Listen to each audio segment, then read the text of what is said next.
We'll have a slurp of tea and we'll go for it. So today we're going to dive into the big one. What is yoga? Now, if we just take the term itself, at its core, it's often translated to mean union. So then that leads to a second question, union of what? Now, in truth, when we're defining that term union, in reality, it's shifted over the centuries. It's evolved and changed, or not so much evolved, because that maybe implies that it's improved or got better, but it's definitely changed, and it's usually changed in relation to human society and culture changing. And that's something we'll touch on maybe later. That's one of yoga's great advantages, what yoga's been able to do. Now, originally, it appears that the union here is more of a spiritual transcendental experience, where individuals feel this incredible deep connection with everything, with all beings, with something that's greater than themselves. In many of the texts, it's labelled as God. It's an experience of God, of divinity, of something non-material. Others reference it as the complete disillusion, or this belief that we are alone, the separateness that we take into our everyday lives. There's me and everyone else. And yoga's the dissolving of that. But all in all, this idea of union is really a feeling of being one with everything, one with one another, one with all of nature, one with the cosmos. And again, of being connected to something that's greater than yourself. But then over time, this interpretation and how people are connected to that term changed. And today, the word yoga can mean many different things. For some, it represents the union of mind and body, so this idea of a holistic exercise wellness practice. For others, it means the uniting of their egocentric self, or their little self, and their higher self, or their connection to the great mystery, to divinity. Sometimes it's said as the union of mind, body and spirit. Now, all of that seems quite ambiguous and doesn't seem all that tangible. It sounds nice, but it doesn't really give us too much of a reference as to, well, what is this thing? And yes, you can definitely experience that. Trying to articulate it is really difficult. Now, many have tried to do this in lots of the texts. Many great learned teachers and gurus have attempted to define yoga both as a practice or tradition and as an experience. And when we really seek that definitive line as to what yoga is, many yoga teachers will reach for a book called the Yoga Sutras of Patanjali. This is how, maybe up until recently, I also defined it because it's what I was taught. Now, it's one of the most quoted verses by yoga teachers. It's one of the things that most of us try to learn off by heart. And apologies for the purists out there, because I'm going to butcher Sanskrit, which is the language that this text is written in. But the sutra says, Yoga chittavritti nirodha. Often translated as yoga is the stilling of the fluctuations of the mind. Yoga is the stopping of thoughts. It's the slowing down, the ceasing of the mind stuff, the mind chatter. Now, while it's a profound teaching, I wouldn't necessarily use it to define modern yoga, not at least as how we know it today. First of all, I think the language here is quite difficult, because if you present that to somebody, that yoga is the stopping or the ceasing or the slowing of the mind, then instantly they're going to think, well, I can't do that because I can't stop thinking, so I can't practice yoga then. And in my experience, that isn't really what we're trying to do in yoga and meditation. We're not trying to stop things, we're not trying to block thought or block emotions. Instead, we're using practices to cultivate a better relationship with our thoughts and our emotions, so we're less influenced by them, that we can be with ourselves and not be overly controlled by the things that we think or feel. Now, coming back to that definition in the sutras, and why I don't necessarily lean to it as a good modern definition of yoga. And that's because if you really dig into the sutras and if you read them, Patanjali's Yoga Sutras really emphasize transcendence. It's really about overcoming the body, overcoming personal identity, and even overcoming day-to-day life. And that's said because this text was written, they put it around the 1st and 3rd century, dependent on who you listen to or who you read. So that's like 2,000 years ago.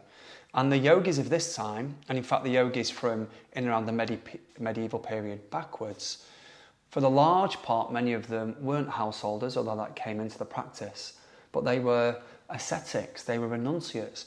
They had withdrawn themselves from the world. And we're not ascetics, we're not renunciates. We live in a very different world, we live in a different society and culture. And today's yoga has sculpted itself around that. I would say that it's predominantly hatha, so hatha yoga means force, which essentially means using our body. All posture yoga is really hatha yoga that we see today. It's using our body to generate force and generate energy. And therefore we really recognise it as a practice of embodiment, not transcendence. Modern yoga, we're not really looking to overcome the body, we're not looking to overcome the mind or our emotions. We don't see those aspects of ourselves as obstacles that we need to fight with or that we need to defeat. Instead, we embrace them. We see our physical bodies and our thoughts and our emotions as tools that we can use to create more freedom physically, emotionally, to get a better understanding of who we are spiritually. And so this shift in thought from Patanjali Sutra to what we practice today is a fairly modern phenomena, but something that's definitely influenced from Tantra. That'll be something and a practice we touch on in future podcasts.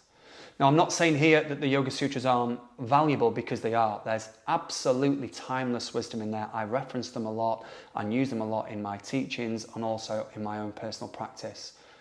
But many learned teachers, people who are much more educated, much more experienced than myself, when they look at the sutras, they do a good degree of reimagining and reinterpreting them to get them to align to the modern context. And I think that's the right thing to do. In fact, I think it's what we really do with many spiritual texts.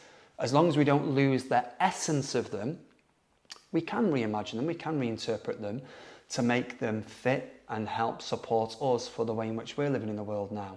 Again, as long as we don't lose the essence. But in their original form, Patanjali seems much more focused and intent on detachment and non-attachment. He seems much more intent on, or less intent on integration like in contemporary yoga is, and more on transcendence. So then we go, okay, well, what is modern yoga? Great thing is, it's many different things to many different people. For millions of people, it's an incredible exercise and wellness class, which is great, supports their lives. For others, it's therapy. For others, it offers community, similar to like religions used to for many people. For others, it's a life philosophy. And for many more, it's similar to like martial arts. It's a discipline that you learn and get better at. And that's yoga's great strength. Yoga, if anything, is this practice of assimilation. It's been able to change. It's a dynamic practice that has been sculpted and shaped in many different ways over the centuries, but continues to support us humans, again, in many different ways. And that's one of the great unique attributes of yoga and something that we should embrace. For me, instead of getting fundamentalist and dogmatic about what it is and what it isn't, and what's the original yoga and what's the right yoga and what's not the right yoga, embrace yoga for what it's become. It supports people all over the world, millions and millions. Estimates are billions of people practice yoga to some degree, and many more are coming to the practice, and all for very different reasons. Embrace the fact that yoga is one of the few things out there that openly or welcomes people with open arms. That's what I was trying to say. Welcomes people with open arms.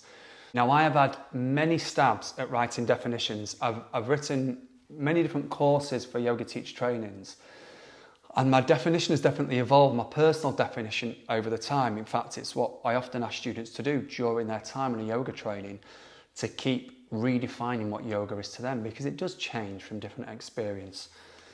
This is where I'm currently at with it. So yoga is a dynamic and holistic practice that frees the body and mind, deepening self-awareness and connection. Sounds quite heavy, that, eh? It fosters harmony and purpose, guiding individuals to a more meaningful and expansive life. For me, yoga's always felt a little more like a discipline, and I think that was from the influence of my early teachers. They were quite disciplinarian people. They were very methodical, very progressive, and had lots of hints of ritual in there too. But that's just my experience. The beauty of yoga, again, is that it offers something different for all sorts of different people. Yoga can help you get fitter physically. So in some sense, it's like having a personal trainer, a fitness coach with you. It can also help reduce stress, improve sleep, help you navigate your connection to emotions and thoughts and things that are being really challenging mentally in your life. So therefore, it's a little bit like having a counsellor and a psychologist. There's definitely a yoga psychology.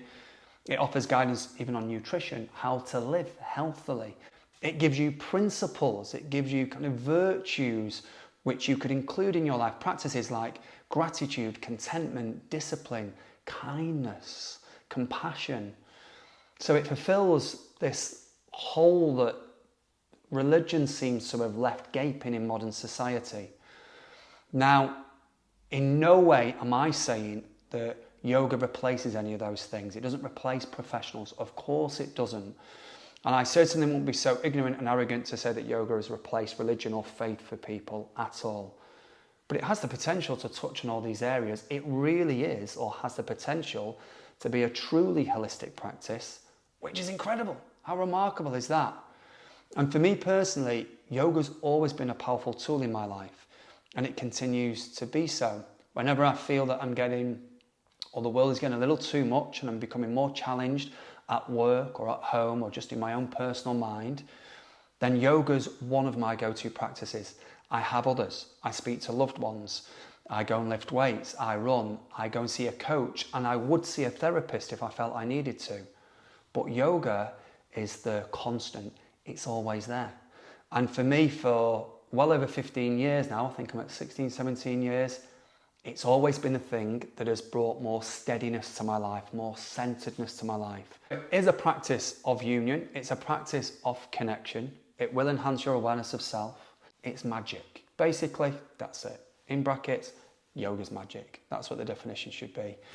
And those people were super clever, really intelligent people, those original yogis. Now, if you are curious about yoga, you want to know a little more, you want to maybe come on to your first introductory classes, then I have a place for you. You can either practice with me in person. I offer beginner classes, which are absolute beginner classes, take you right from the start, learn all the different fundamental postures, or as I see it, the fundamental postures and breathing techniques and meditations, a little bit about the fundamental philosophy too, so that you can learn it very similar to like a martial arts, like a discipline. And in doing so, then can go off into the big, beautiful world of yoga and find the practice that's right for you. I also offer the same practice and course online too. So you can join me from anywhere, at any point, from your place at home all over the world. If you want to know more information about that, all the information is in the description of the podcast, or go to stuartpilkinson.yoga. That's where you will find all of my courses, both in person and online. Until next time, thank you for listening. I will see you in the next episode. Take care.